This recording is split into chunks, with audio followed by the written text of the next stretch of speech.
Esta semana, en Vaticano, les llevamos hasta la plaza de San Pedro para ver al Papa Francisco bendecir una estatua de tamaño natural destinada a poner de relieve la situación de las personas sin hogar en todo el mundo. Nos sentamos con el cardenal Sara para hablar de su nuevo libro Catecismo de la Vida Espiritual. Y seguimos con el segundo episodio de nuestra serie sobre inteligencia artificial y fe. Esta semana nos centramos en la confianza. ¿Podemos confiar en máquinas que potencialmente podrían llegar a gobernarnos? Todo esto y mucho más, ahora en Vaticano.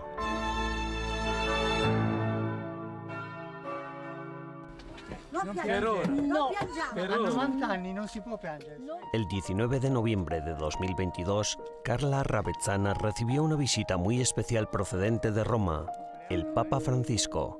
Las raíces familiares del Santo Padre se remontan a la región italiana del Piamonte, donde Francisco viajó para unirse a la celebración del 90 cumpleaños de su prima. El padre del Papa, Mario José Bergoglio, vivió en la diócesis de Asti antes de emigrar a Argentina en 1929. Los abuelos maternos del pontífice también emigraron a Argentina desde el norte de Italia. El Santo Padre aprovechó la ocasión del cumpleaños de su prima, además de para asistir a la fiesta familiar, también para celebrar la Santa Misa en la Catedral de Asti el domingo por la solemnidad de Cristo Rey. Ma signore, è vero.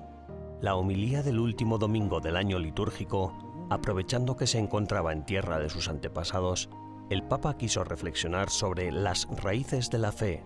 Animó a los católicos a preguntarse si Jesús, el Rey del universo, era también el Rey de sus vidas.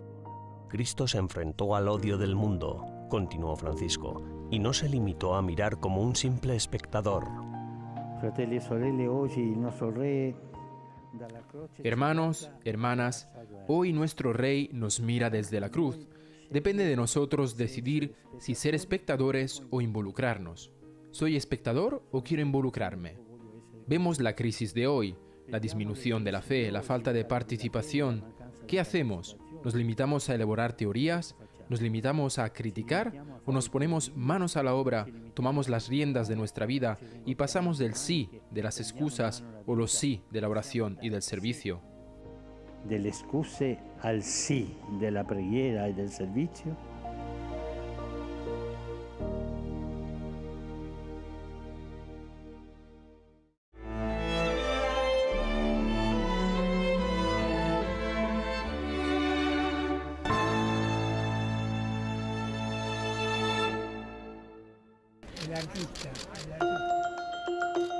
El 9 de noviembre, justo antes de la audiencia general en la plaza de San Pedro, el Papa Francisco bendijo una escultura que pone de relieve la difícil situación de las personas sin hogar. Bajo el título Cobijo, es una obra de bronce de tamaño natural que muestra la figura de un indigente cobijado por una manta tirada por una paloma en vuelo.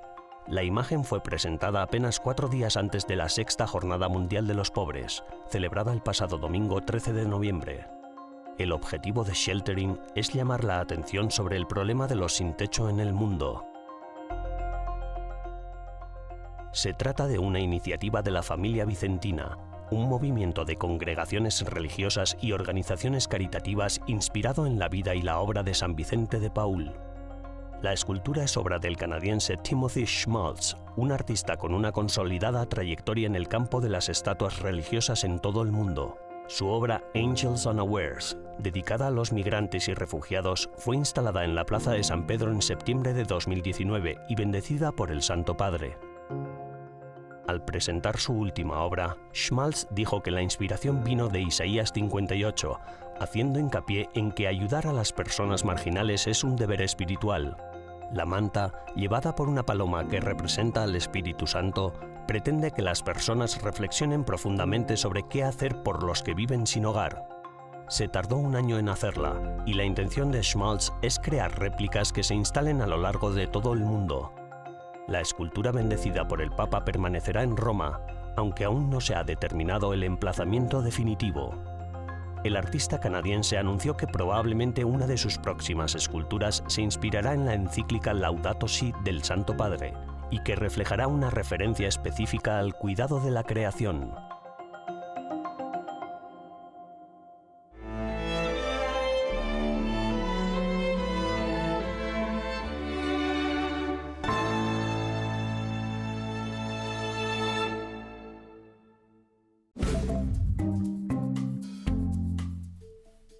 Hola y bienvenidos al Vaticano Updates de esta semana, las noticias más importantes del Santo Padre y del Vaticano. En el marco de su visita ad limina, los miembros de la Conferencia Episcopal Alemana fueron recibidos por el Papa Francisco en el Vaticano. Durante el encuentro de 2 horas, el Santo Padre habló con los obispos alemanes sobre el controvertido camino sinodal en Alemania. Según la Santa Sede, los dicasterios de la Curia también criticaron el método, el contenido y la estructura del camino sinodal. La Congregación de Propaganda Fide, un departamento del Vaticano dedicado a la actividad misionera de la Iglesia, celebra su 400 aniversario. Una conferencia de 3 días en el Vaticano trató de examinar la historia centenaria de este departamento, incluyendo su impacto global en la actualidad. Como parte de una reforma del Papa Francisco, el Dicasterio para la Evangelización se combinó con la Congregación de Propaganda Fide a principios de este año. El jueves 17 de noviembre, el cardenal Pietro Parolin ofreció una misa por la paz en Ucrania en la Basílica de Santa María la Mayor de Roma. El secretario de Estado del Vaticano dijo en su homilía que no hay situación tan comprometida que el Espíritu de Dios no pueda resucitar. La misa marcó el 30 aniversario del restablecimiento de las relaciones diplomáticas entre la Santa Sede y Ucrania. El Papa Francisco ha expresado sus condolencias por las víctimas de un atentado mortal en una concurrida calle peatonal de Estambul, que ha causado la muerte de 6 personas y la hospitalización de otras 80. Entre las víctimas hay 2 niñas de 9 y 15 años. El mensaje publicado por la Santa Sede indicó que su santidad reza para que ningún acto de violencia desanime los esfuerzos del pueblo de Turquía por construir una sociedad basada en los valores de la fraternidad, la justicia y la paz. El 8 de diciembre, solemnidad de la Inmaculada Concepción de la Virgen María, el Papa Francisco rezará frente a la columna mariana en la Plaza de España de Roma. Cada año, el 8 de diciembre, la Iglesia Católica celebra el dogma proclamado en 1854 de que Dios preservó a María del pecado original en su concepción. Gracias por ver el Vaticano Updates de esta semana. Almudena Martí de Bordiú para EWTN Vaticano.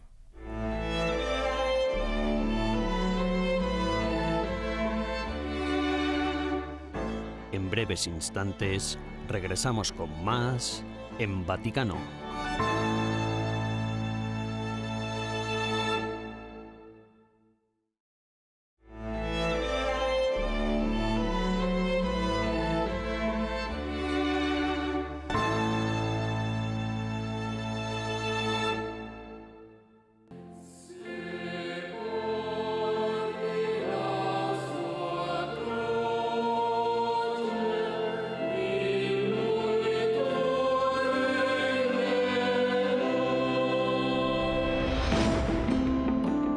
En los últimos años ha habido muchos ataques contra el secreto del sacramento de la confesión.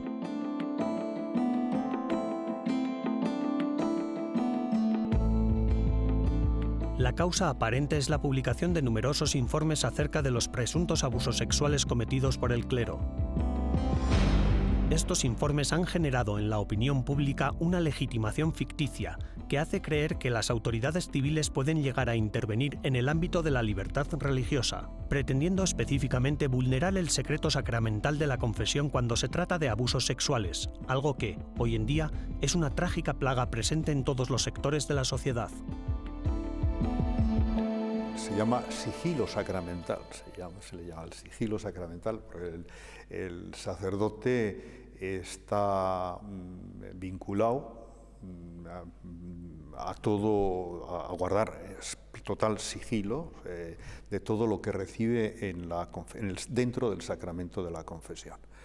Este es un deber que lo tiene, aunque le libere el penitente del deber de sigilo, el confesor lo tiene que mantener. El penitente no puede liberarlo del sigilo. O sea, es es un deber que el ministro ha actuado en la posición del Creador, que es el único que puede perdonar los pecados, y él no puede disponer, ni tampoco el penitente puede disponer.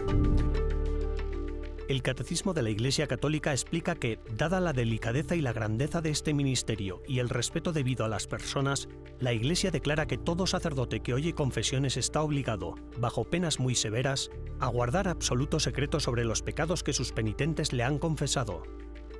Este secreto, que no admite excepciones, se llama sello sacramental, porque lo que el penitente ha dado a conocer al sacerdote queda sellado por el sacramento. La violación del sigilo sacramental es una pena canónica, una censura canónica que ya también comporta la excomunión. O sea, la violación del sigilo sacramental, incluso si está en este tipo de condiciones, es para el sacerdote una censura late sentencia de excomunión. La censura canónica está regulada por el canon 1388 del Código de Derecho Canónico, que establece que el confesor que viola directamente el sigilo sacramental incurre en excomunión lete sententiae, reservada a la sede apostólica. Quien lo viola solo indirectamente ha de ser castigado en proporción con la gravedad del delito. Es importante distinguir tres aspectos de esta relación entre sacerdote y feligrés, subrayados también en una nota de la Penitenciaría Apostólica del 1 de julio de 2019. 1. Una cosa es el sigilo sacramental, es decir, lo que el sacerdote recibe en el sacramento de la confesión. 2. Otra cosa es el foro interno extrasacramental, como la dirección espiritual. 3. Y por último, la información que se comparte bajo el sigilo del secreto, bajo el cual cae el secreto pontificio.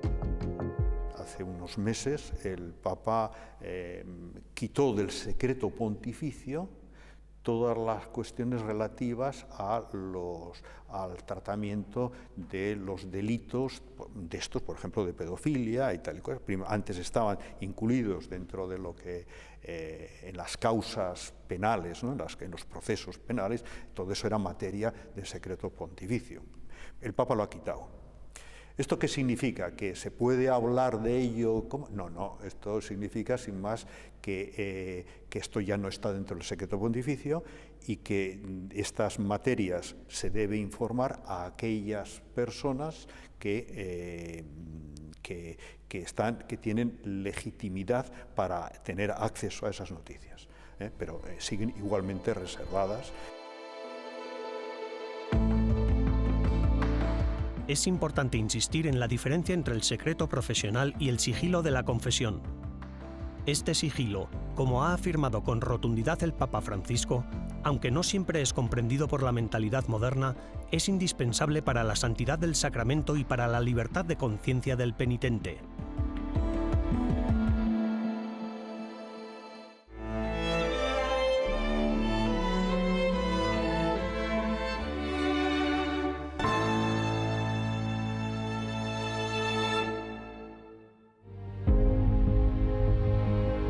En una entrevista exclusiva con EWTN, el exprefecto de la Congregación para el Culto Divino y la Disciplina de los Sacramentos, el cardenal Robert Sarah, presenta su libro de reciente publicación, Un catecismo para la vida espiritual, donde el cardenal reflexiona sobre los sacramentos como pilares de la espiritualidad católica. Destaca la Eucaristía y la liturgia que la rodea como el mayor regalo que nos dejó Jesús. El director de la oficina de EWTN Vaticano, Andrea Stonehauser, le pregunta por cómo la Iglesia podría transmitir mejor este mensaje a la sociedad actual. We need to rediscover this as the principal means of grace. Necesitamos redescubrirlos como el principal medio de gracia que Jesús estableció en su Iglesia. Necesitamos entender los sacramentos, no son asuntos sociales. El bautismo, por ejemplo, no debe retrasarse para hacerlo coincidir con una reunión familiar. Más bien, los padres deben apresurarse a bautizar a los niños porque el bautismo es en realidad la puerta de su vida espiritual, la puerta de entrada a la Iglesia. Cada uno de los 7 sacramentos, como don de la Iglesia, sirve para iluminar cómo Dios interviene en nuestra vida para nuestra salvación. Por lo tanto, es necesario explicarlos en profundidad. ¿Qué es el bautismo? ¿Qué es la confirmación? ¿Qué es la Eucaristía? No son solo ocasiones de encuentro para las familias. Es por eso que he escrito este libro, para profundizar en el conocimiento de los sacramentos. This is why I wrote this book, to deepen our knowledge of the sacraments. Pero usted también escribe sobre la pérdida de fe en la presencia real de Cristo en la Eucaristía. ¿Por qué considera que esta pérdida de fe es la causa del declive de las comunidades cristianas y cómo podríamos reavivarla? I know that without faith, Sé que sin la fe en la presencia real de Cristo en la Eucaristía, la Iglesia se convierte solo en un fenómeno horizontal. La Iglesia pierde el sentido de su existencia. La Iglesia no es una organización social que responde a los problemas de la migración o de la pobreza. La Iglesia tiene un propósito divino, salvar el mundo. Si Cristo no habita dentro de la Iglesia de forma tangible, visible, sacramental, entonces, ¿qué buena noticia tenemos que ofrecer al mundo? ¿Cuál es el sentido de la evangelización? Cuando los cristianos olvidan por qué son cristianos, la comunidad entra en decadencia. Se olvidan del Evangelio y pierden de vista su propósito. Y los que todavía se acercan a la Eucaristía, si no tienen fe en la presencia real de Jesucristo en la Eucaristía, probablemente lo recibirán, pero de forma indigna, sin la consecuencia de un progreso en su vida cristiana. De este modo, violentan su propio cuerpo, condenándose a sí mismos y acelerando aún más la decadencia de la comunidad.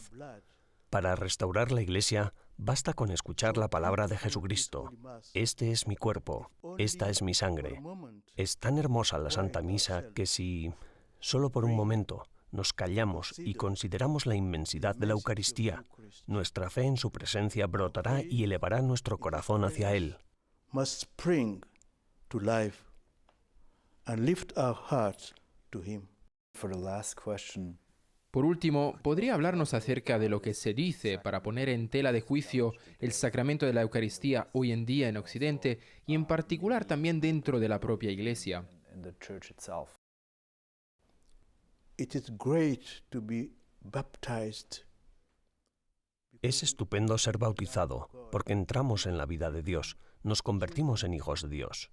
Es grande ser sacerdote, porque un sacerdote, e incluso un cristiano, no es solo un alter Christus, sino que es ipso Christus, es Cristo mismo. Por eso, tenemos que estar muy orgullosos de ser sacerdotes y de vivir el sacerdocio con sacralidad. Es hermoso ser confirmado, ser un soldado de Cristo, luchar por Cristo. Es todo un honor. Es estupendo estar casado. El matrimonio es un sacramento muy grande. Celebra la unión entre Cristo y su Iglesia. Si cada cristiano pudiera vivir bien su matrimonio, agrandaría el sacramento, porque concreta los vínculos entre la Iglesia y Cristo, y ese vínculo es perpetuo. Eso es lo que he intentado explicar en este libro, una y otra vez, que se descubran, antes de dejar este mundo, los grandes dones que hemos recibido de Jesucristo, que nos hagamos capaces de vivir la vida de Dios. Y os agradezco que hayáis dado a conocer no mis ideas, sino las ideas de la Iglesia, porque yo no he inventado nada. Solo transmito la enseñanza de la Iglesia. Así que, gracias por dar a conocer mi libro, y rezo por todos los que lo lean, para que descubran la riqueza de los sacramentos. who is reading his book and that he may discover the richness of the sacraments. Muchísimas gracias. Gracias a ti.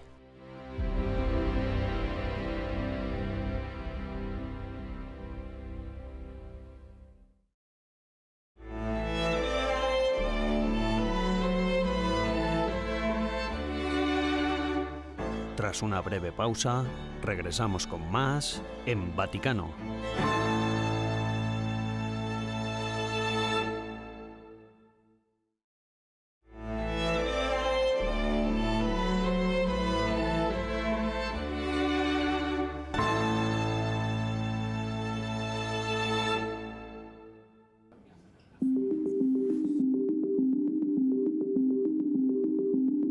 La inteligencia es nuestro recurso más importante. La mayoría de los problemas del mundo tienen alguna solución inteligente si ésta es compatible con las leyes de la física.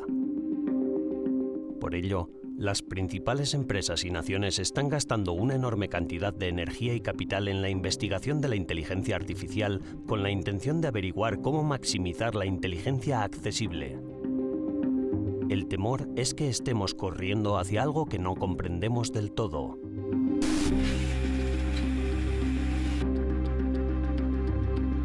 Los circuitos electrónicos funcionan 1 millón de veces más rápido que los bioquímicos. Así que, hipotéticamente, una máquina podría pensar 1 millón de veces más rápido que las mentes que la construyeron.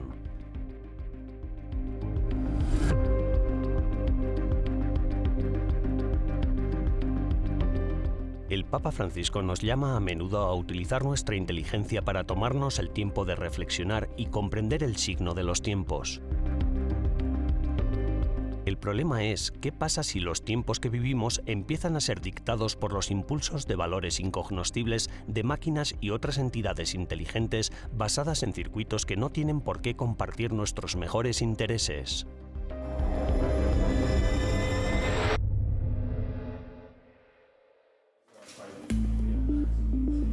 Teniendo en cuenta lo que está en juego, hablamos con el profesor Paolo Soda, del Campus Biomédico, para saber qué futuro le auguran a nuestra especie los expertos que trabajan en la inteligencia artificial. Capisco la percezione di rischio che... Entiendo la percepción de riesgo que puede tener mucha gente. Es como cuando se produjo la primera revolución industrial. La llegada de las máquinas, como la máquina de vapor, cambió por completo la forma de producir y trajo consigo nuevos paradigmas. Después ha habido varias revoluciones más, y ahora hemos llegado a la cuarta revolución industrial. La inteligencia artificial es la protagonista de esta revolución. Yo creo que siempre que prestemos atención a que los humanos estén en el centro de este desarrollo, no correremos ningún peligro. Es útil fijarse en otras revoluciones industriales para compararlas con lo que ahora estamos viviendo con la inteligencia artificial, pero parece que la esencia misma de la inteligencia está siendo amenazada para ser externalizada y, por lo tanto, plantea la pregunta: ¿qué valor tiene el trabajo intelectual? Actualmente nos encontramos en el campo de la inteligencia artificial estrecha. Pero, ¿qué quiere decir eso exactamente? In questo periodo siamo nell'era della cosiddetta narrow artificial intelligence.